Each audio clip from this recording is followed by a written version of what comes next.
कसैले हो त्यो मान्छे जय होस् जिन्दगी भनेर आशीर्वाद दिएर बस्छ बाबु म त पाल्या छ सरकारले बुढाबुढीलाई बुढाबुढीलाई पाल्या छ सरकारले के गर्नुहुन्छ भत्ता ल्याएको पैसा के गर्नुहुन्छ हजुरले दबाई किनेर खान्छ बाबु अनि चामल लिएर खान्छ त्यही हो एकदम त्यही हो चामल ल्याउँछ त्यता उकाल्दाखेरि हामीलाई पनि चामल ल्याइदियो भन्छ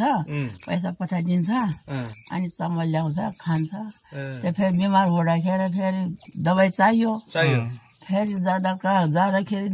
त्यही पैसा ठ्याक्कै टुर्दाखेरि ठ्याक्कै हुन्छ क्या पुग्छ हजुरलाई पुग्छ भत्ताले पुग्छ त्यसो भए ठ्याक्कै पुग्दा टुर्दाखेरि ठ्याक्कै आउँछ त्यही भएर मैले आशीर्वाद दिन्छ बाबु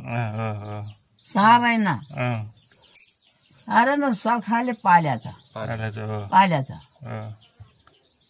त्यही भएर आशीर्वाद दिएर बसेर जसले दिनु यो कोसिस गरेको पहिल्यै त्यो भट्टा खाजा दिने मान्छे त जय होस् जिन्दगी भर खप राम्रो होस् भनेर म त आशीर्वाद दिएर बस्छ बाबु